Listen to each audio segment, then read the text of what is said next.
Labdien! Īsumā pastāstīšu par uzņēmumu. Tātad Šprots, es domāju, zina, kas tas ir. Brīvais vilnis pamatā ražo šprots, tie 60–70% vidēji no produkcijas. Uzņēmums ir izteikti orientēts uz eksportu. 94% mums ir eksports, 35 valsts. Jā, tātad mēs esam pilsētu veidojuši uzņēmums. Salcgrība faktiski nevarētu pastāvēt bez šī uzņēmuma. Tātad, ja mēs neeksistētu, tad pilsētas budžets būtu problemātisks, jā, teiksim, un visa infrastruktūra arī būtu apgrūtināta. Ja mēs runājam par biznesu, tad es domāju, ka jums būs pats interesantākais uzzināt to, kad uzņēmums pastāv darbojas pateicoties tam, kad ir pareizi uzbūvētas attiecības ar pārdošanu realizāciju. Tātad mēs izejam no tā, kad mums ir produkts. Mēs esam 35 valstīs. Mēs pieturamies pie principa, ka katrā valstī ir viens izplatītājs. Ir dažas valsts izņēmumi. Viena no viņām ir Izraela, kur ir 3. Mēs cieši sadarbojamies izplatītājiem un mēs cenšamies just, uz kuru pusi šis tirgus bīdās. Kādas ir tendences, kādas ir vēlmes. Mēs ieņemam nišu, kas ir visdārgākās, viskvalitatīvākās šprots pasaulē. Viens no motīviem uzņēmumam ir izteikta kvalitāte. Konkrēti. Ja iedomājaties, jūs aiziet uz veikalu, jūs nopērkat konservu buņģi, attaisat, un jūs ieraugat, ka tur kaut kas ir neēdams, jūs uzreiz izmetat un vairs negribat pirkt konservus. Bet brīvais vilnis orientējas uz sekundāro pircēju. Ir zīmols, ir atpazīstamība, un visi mūsu izplatītāji saka, mūsu konservi pārdodās labi. Lieta, kurā mēs sakojam, lai viņiem būtu peļņa. Ja jūs izplatītais konkrēti tā valstī strādās ar mīnusiem, jūs viņu pazaudēsiet. Mēs mērķiecīgi guldam laika, resursus, naudu jaunu produktu izstrādē, marketingā. Jāsaka tā, ka varbūt tā ir tieši mūsu spēcīgā puse. Zivrūpnieku asociācija veido daudz uzņēmumu, bet ir 3 uzņēmumi, tā saucamie sistēma veidojuši uzņēmumi. Brīvais vilnis, Gamma un Kai. Tie, kas nosaka modi nozarē. Pati nozara orientēt uz eksportu, izteikt uz eksportu. Un man ir prieks par to, ka mūsu asociācija ir veikusi veselu virkni uzvaru. Viena no viņām ir tas, ka Krievija piespiedām pieņemt benzopirēnu normu no vieninieku uz 5, par ko daudz šaubījās un brīnījās. Un paldies toreizēm PVD vadībai un arī ārlietu ministrijai. Mums izdevās panākt to, par ko visi šaubījās,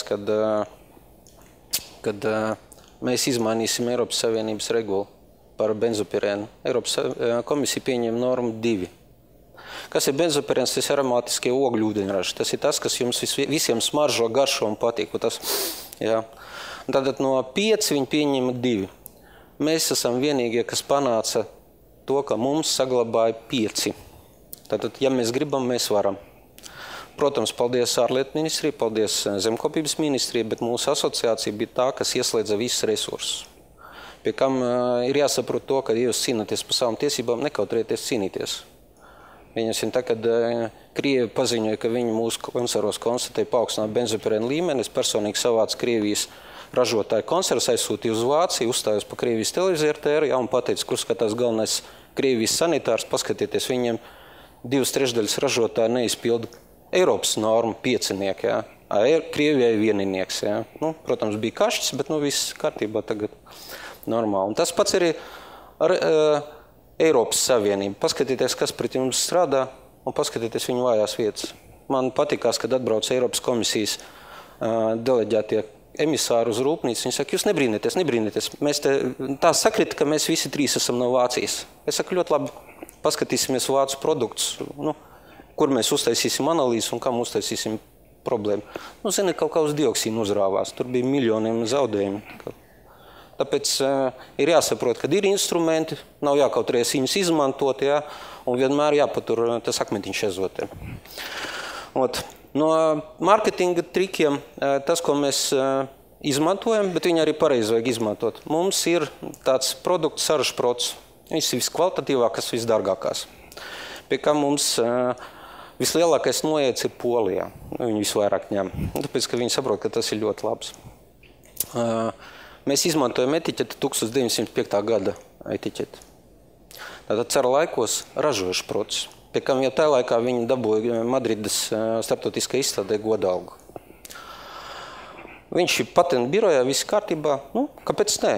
Galvenais, lai tā vēsture, tā informācija, viss aiziet. Piemēram, jūs visi zināt to, ka pirmais auto ir ražots Rīgā, bet vai jūs zināt, ka pirmie termiski sterilizētie konservi ražot Rīgā? Cariskā impērijā, kas bija, Cariskajā Krievijā. Pirmie konservi bija saražoti tieši Rīgā. Un tāpēc no pārdošanas viedokļa tas viss tā mērķtiecīgi jāizmanto. Runājot par, protams, es domāju, ka zālē būs daudz jautājumu par kvotu samazinājumu visu pārējo. Mēs asociācija tātad izdarījām spiedienu zināmā mērā uz zvejniecības nozares pārstāvjiem, tāpēc, kad, un arī mums bija tikšanās ar zemkopības ministru, tātad atkal kolektīva aizsardzība un kolektīva konkurence uz āru. Jo mēs nekonkurējam iekšpusē, mēs konkurējam ārējiem ražotājiem. Jo mēs esam visa nozare, 95% ir eksports. Tad mēs tikāmies ar zemkopības ministru un arī parādījām, ka ja valsts atbalsta zvejniekus sasaldēt zivis un pārdot eksportu, tad ir viena ieņēmuma un nodarbinātība. Savukārt, ja mēs pārstrādājam viņus pie sevim, tad tiešais nodoklis ir 8 reizes vairāk nodokļos. Tas ir tiešajā, bet rēķiniet, ka, lai mēs pārdotu konservus, ir vēl metāls, ir vēl tipogrāfija, ir vēl papildus, ja, un to visu. Tāpēc mēs, zināmā mērā, izdarījām spiedienu par to, ka zemkopības ministrija būs jāpieņem lēmums, jāsakārto zvejniecības nozare, jo, ja mēs skatāmies biznesu, tad viņš ir no izejvielas līdz pārdošanai. Un vienmēr skatieties šo biznesu no katra piegādātāja līdz gala patērētājiem. Un, ja jūs šo ķēdīti pareizi uztaisīsiet, jums bizness ies ļoti labi. Un uz šo brīdi ir tā, ka mums ir 30% pieprasījums lielāks nekā mēs varam saražot. Mēs speciāli šādu deficītu turam, jo mēs esam ieinteresēti, lai mūsu pārdevējs uzliekot produktu uz plauktu, viņš momentāli aiziet. Mēs ļoti sekojam kvalitātei. Un patreiz arī tas, kas tieši šobrīd notiek, mēs gribam nomainīt zvejnieku asociācijas vadītāju. Viņš ir destruktīvs. Mums, kā zivrūpnieku asociācija, traucē tas, kad zvejniecība attīstās haotiski, nepareizi. Iedomājieties, saldētavs ir sacelts 8 reizes vairāk nekā bija kvota uz to brīdi, kad viņas būvēja. Šobrīd zvejniekiem tas ir sloks, viņiem viņas ir speciāli jānodarbina. Visi zina, kuģi tika griezti, bet flote netika modernizēta. Princips skalda un valda. Nav vīzijas, kā attīstīties zvejniekiem. Patreiz cik mēs esam ļoti atkarīgi no zvejniekiem, izskatām šo jautājumu. Bet atkal kā uzņēmums, es varu pateikt, mēs esam nodrošinājušies ar iespēju piegādāt zivis gan no Zviedriem, gan no Ziemeļjūras.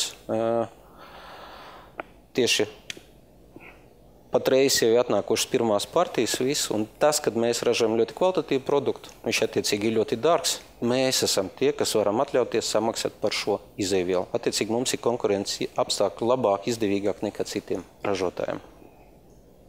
Paldies par uzmanību. Jautājumi? Vai jums pašam garšo šprotes? Jā. Katru otrdienu ir obligātā degustācija. Katru otrdienu 10. Visa administrācijā to, kas pirms 2 nedēļām ir saražots, iznāk tā, ka uz galda stāv apmēram 60 konservu buņģus, apēdot pat pa gabaliņam, sanāk tā, ka tu pa dienu, tanī stundā tu apēd 2 konservu buņģus. Tas ir puskilogramu konservu, pie kam pats labākais rādītājs ir tas, kad ir patīkama pēcgarša un nav smaguma sajūta. Un kāpēc pēc 2 nedēļām? Tāpēc, kad tie konservi, kas uzreiz ir saražoti, viņi pliekani nekādi, tāpēc, ka sāls eļļā ļoti ilgi izšķīst. Un viņiem ir, ja mēs runājam par konserviem, derīguma termiņš viņiem ir 2–2,5 gadi, ja? A visgaršīgākai viņi tikai pēc pusgada.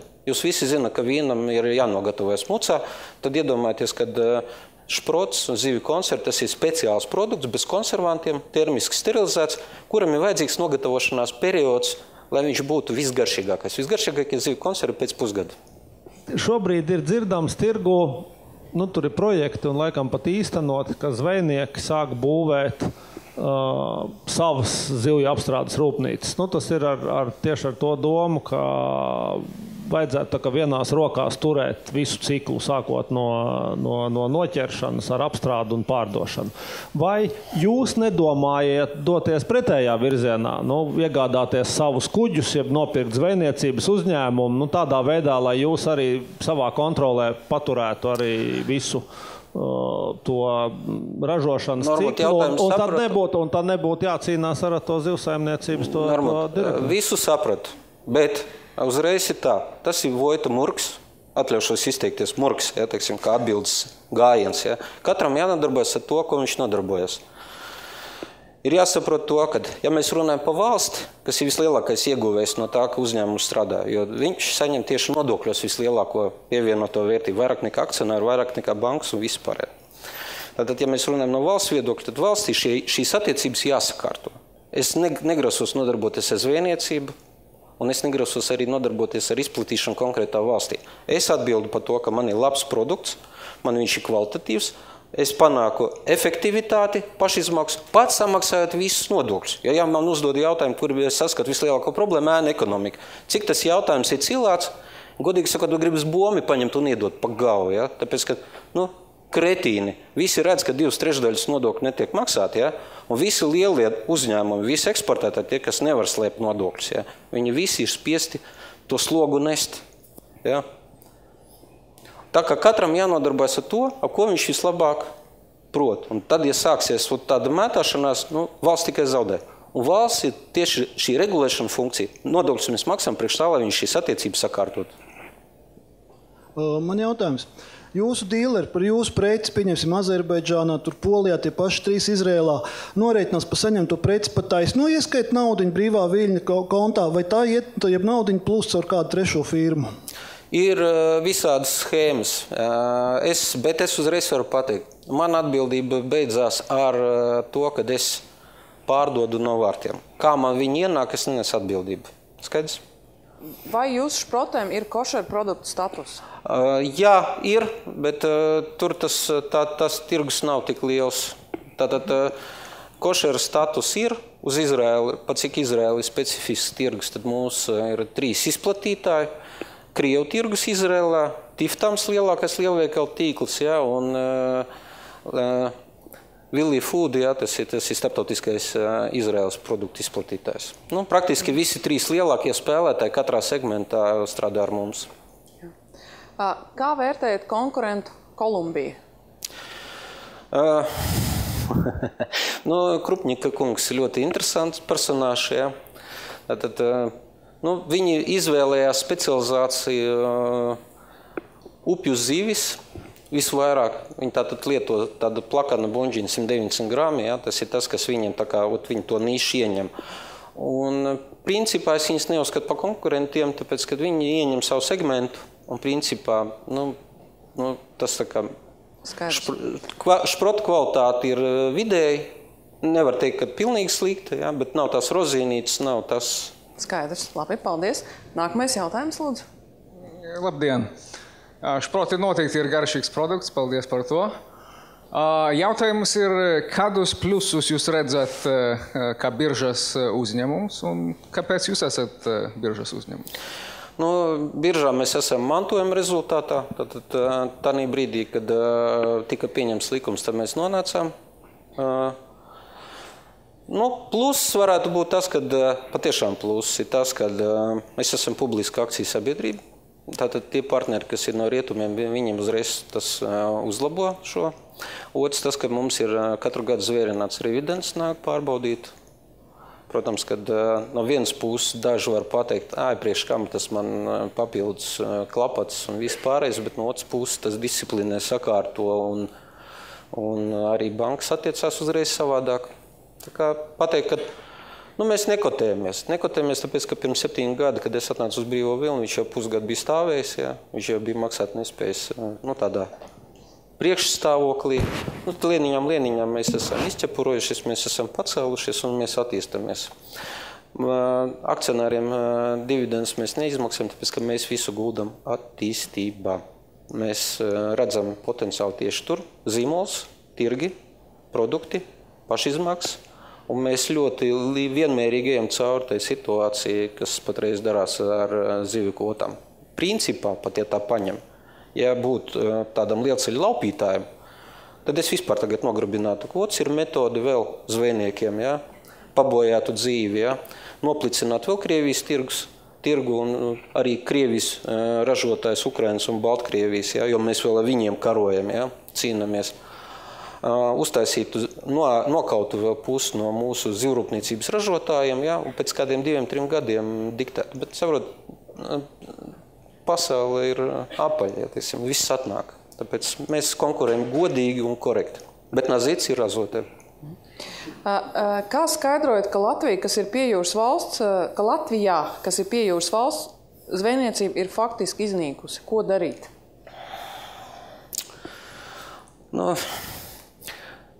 Kas man uztrauc? Man uztrauc tas, ka mūsu zvejniekiem tā asociācija balstās uz otru disidentu, kurš definē, ka mums ir visi kuģi jāsagriež, perspektīvas nav, ja? Aicina sagriezt kuģus, perspektīvas nav, un aicināja, viņš veica veselu kampaņu par to, kad vajadzētu zivis nodot dāņiem zivju miltu ražošanai. Un, protams, ar šādu vadītāju nozari neattīstīsies. Ir jāsaprot to, ka ir jābūt vadītājiem, kurš redz perspektīvu, kurš tic, redz attīstību, un tad jau viss jau notiksies. Jo, labi, zīve būs mazāk, bet viņas būs.